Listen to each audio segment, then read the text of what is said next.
प्रिय विद्यार्थी, इस वीडियो के अंदर हम महात्मा गांधी से जुड़ी महत्वपूर्ण जानकारी जानेंगे। उनसे जुड़ी घटनाएं, किस प्रकार उन्होंने आंदोलनों में योगदान दिया, भारत में उनका पहला आंदोलन कौन सा था, उनका नाम, इससे जुड़ी बहुत सारे इम्पोर्टेंट जो पॉइंट है वो आज हम जानेंगे। सबसे पहली बात तो ये है कि जो इतना बड़ा ये क्वेश्चन मैंने लिख रखा है, इतना बड़ा क्वेश्चन आपके पेपर में नहीं आएगा, लेकिन इनसे जुड़ी हुई बातें ज़रूर आ सकती है पेपर के अंदर। सारे पॉइंट याद रखने ज़रूरी है, क्योंकि महात्मा गांधी से जुड़ी हुई जितनी भी जानकारी आपको मिले उतनी ही कम है, इसीलिए जितना याद करोगे उतना ही फ़ायदा है। फर्स्ट बात करते हैं कि महात्मा गांधी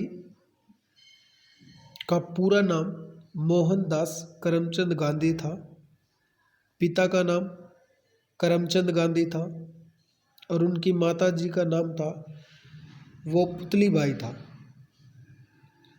पुतलीबाई जो करमचंद गांधी जो महात्मा गांधी के पिता थे, उनकी चौथी पत्नी थी। इससे पहले 3 पत्नियों की मृत्यु हो चुकी थी प्रसव काल के दौरान। महात्मा गांधी की पत्नी के नाम की बात की जाए तो वो था कस्तूरबा माखन। कस्तूरबा माखन महात्मा गांधी जी की पत्नी थी और वो महात्मा गांधी से 1 वर्ष बड़ी थी। जब महात्मा गांधी 13 वर्ष के थे तब महात्मा गांधी की शादी हुई थी कस्तूरबा गांधी से, जो महात्मा गांधी से 1 वर्ष बड़ी थी। महात्मा गांधी के 4 पुत्र थे, हीरालाल गांधी, मणिलाल गांधी, रामदास गांधी और देवदास गांधी। ये 4 पुत्र थे महात्मा गांधी के।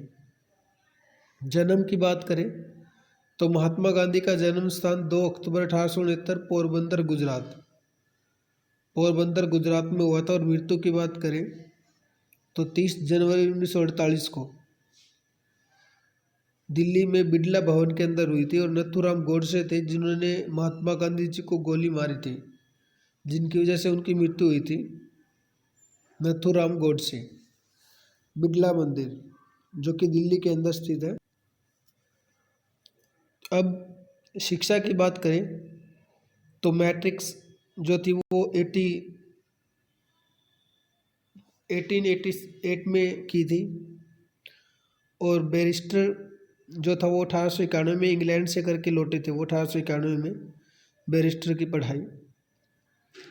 जब महात्मा गांधी भारत आए थे तो उनके राजनीतिक गुरु बने थे गोपाल कृष्ण गोखले। गोपाल कृष्ण गोखले थे जो उनके राजनीतिक गुरु बने थे। और महात्मा गांधी को महात्मा किसने कहा था? रविंद्रनाथ टैगोर ने। ये इम्पोर्टेंट क्वेश्चन है बहुत ज़्यादा। महात्मा गांधी को महात्मा किसने कहा था? रविंद्रनाथ टैगोर ने। और राष्ट्रपति पिता किसने कहा था? सुभाष चंद्र बोस ने। रेडियो के माध्यम से महात्मा गांधी को राष्ट्रपिता के नाम से बुलाया गया था। बापू की नाम से किसने पुकारा था? बापू किसने कहा था? बापू कहा था पंडित जवाहरलाल नेहरू ने। और अर्धनंगन फकीर, आप देखते हो कि महात्मा गांधी सिर्फ एक धोती पहनते थे और ऊपर से एक शॉल वगैरह रखते थे साथ में, तो इसलिए उनका शरीर आधा नंगा रहता था, इसलिए उसको अर्धनंगा फकीर बोला गया था। विंस्टन चर्चिल ने महात्मा गांधी को अर्धनंगा फकीर कहकर पुकारा था। 24 वर्ष की आयु में 1893 में वे दक्षिण अफ्रीका गए। आपको पता 1891 में वो बैरिस्टर की पढ़ाई इंग्लैंड से करके लौटे थे। और जब वो 24 वर्ष की आयु थी उनकी, तो वो 1893 में, उस समय 1893 के अंदर वो दक्षिण अफ्रीका में गए थे। वहाँ भारतीयों के साथ दक्षिण अफ्रीका के लोगों द्वारा बुरा व्यवहार किया जाता था, क्योंकि वहाँ काले गोरे की प्रथा चली हुई थी। जो गोरे लोग थे वो काले लोगों के साथ भद्र व्यवहार करते थे।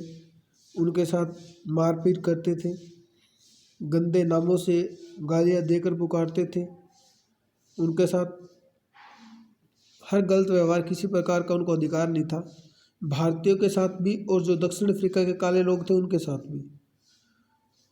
जब महात्मा गांधी गए तो उन्होंने उनके लिए कुछ करने की ठान ली, और कुछ करने की ठान ली तो जब वो डरबन दक्षिण अफ्रीका में ही है, डरबन से प्रिटोरिया जा रहे थे, तब गांधी जी का रंग काला होने मतलब अश्वेत होने के कारण उनको रेल के डिब्बे से नीचे उतार दिया, और वहाँ की स्थानीय पर उतरने के लिए बोला था डिब्बे से, तो महात्मा गांधी ने मना कर दिया। तो वहाँ डिब्बे में बैठे लोगों ने उनको धक्का दे के नीचे फेंक दिया था। उसके बाद स्थानीय पुलिस थी जो वहाँ की, उन्होंने भी महात्मा गांधी को ट्रेन में नीचे उतार दिया था और वहाँ पे रेल की यात्रा नहीं करने दी थी। इस घटना से महात्मा गांधी को बहुत दुख हुआ, परंतु इस घटना के बाद उन्होंने अपने मन में ठान ली और मन ही मन बोला कि आपने मुझे ट्रेन से उतारा है, मैं आपको भारत देश से, पूरे मेरे देश से निकाल दूंगा। और ऐसा ही हुआ। 15 अगस्त 1947 को अंग्रेज़ों को भारत से बाहर जाना पड़ा। अब बात की जाए गांधी जी 1906 में दक्षिण अफ्रीका में सबसे पहला सत्याग्रह था उनका। दक्षिण अफ्रीका में सत्याग्रह का मतलब होता है सत्य का आग्रह करना, सत्य पे अड़े रहना, सत्य की राह पे चलना। 1906 में दक्षिण अफ्रीका में पहली बार सत्याग्रह का प्रयोग किया था, जिसमें वो बहुत ज़्यादा सफल हुए थे। उसके बाद उनके नाम लोग जानने लगे थे, और वहाँ पे सत्याग्रह में सफल होने के बाद काले गोरे का रंग भेदभाव कम करने के बाद है 9 जनवरी 1915 को भारत लौटे थे दक्षिण अफ्रीका से महात्मा गांधी जी। इसीलिए साल की हर 9 जनवरी को प्रवासी दिवस बनाया जाता है, क्योंकि 9 जनवरी को महात्मा गांधी आए थे। प्रवासी का मतलब बाहर से आने वाले लोग होते हैं। उसके बाद भारत में आने के बाद उनका सबसे पहला जो आंदोलन था वो चंपारण बिहार था। और वैसे 1916 में उन्होंने अहमदाबाद के पास साबरमती आश्रम की स्थापना की थी, जहाँ पे वो रहते थे।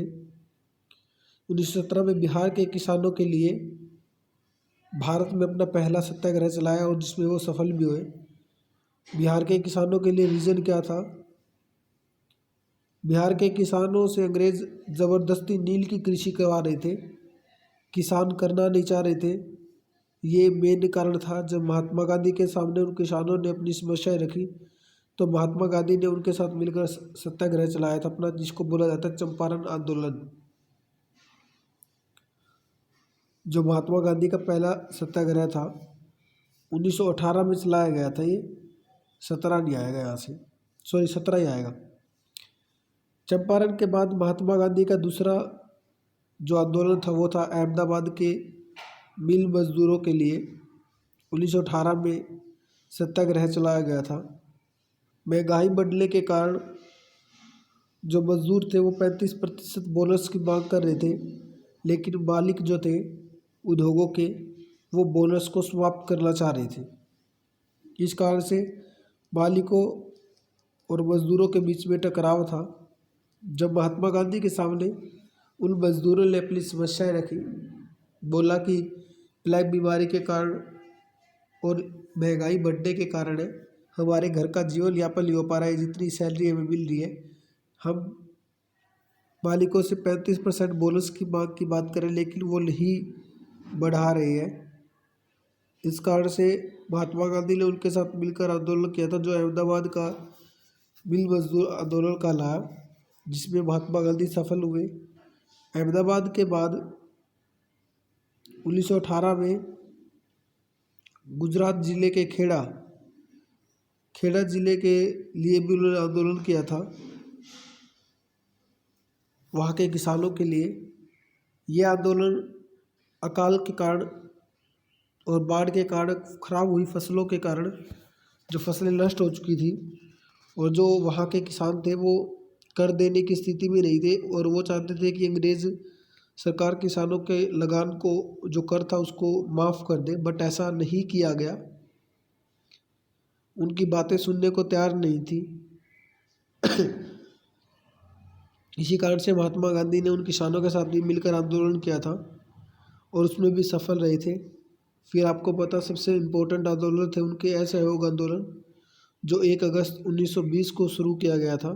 इनके बारे में जो आंदोलन है बाद में डिटेल जानेंगे, बस फिलहाल थोड़ा सा हिंट जान रहे हैं हम यहाँ पे। उसके बाद बात करें आगे, उनके द्वारा असहयोग का मतलब होता है अंग्रेजी सरकार का किसी प्रकार से सहयोग न देना, क्योंकि उनका मानना था कि अंग्रेज़ों को हमने लाए है, हमारी वजह से यहाँ पे है, अगर हम उनका सहयोग नहीं देंगे तो उनकी नींव जो थी वो डिगमगा जाएगी और उनको पता चल जाए कि हम क्या है। इसीलिए उन्होंने कहा था कि कोई भी कर नहीं देगा, स्वदेशी वस्तुओं का बहिष्कार करेगा, कानून का पालन नहीं करेगा, छुआछूत का त्याग करेगा, खादी कपड़े का प्रयोग करेगा। तो ये थे। और महात्मा गांधी के द्वारा कुछ पुस्तकें भी लिखी गई थी, जिन पुस्तकों के अंदर मेन पुस्तक Hind Swaraj, my experiment with truth और दक्षिण अफ्रीका में सत्याग्रह, ये और कुछ और भी किताबें हैं जिनको बाद में बता देंगे।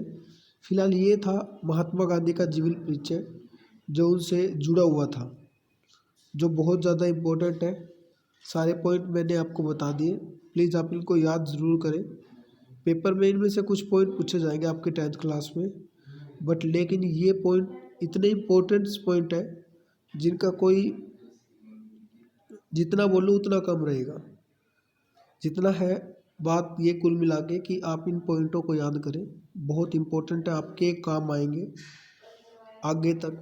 ये डिटेल है, इसको क्वेश्चन को अपनी स्पेशल कॉपी के अंदर सफाई से उतारेंगे, बिल्कुल सफाई से।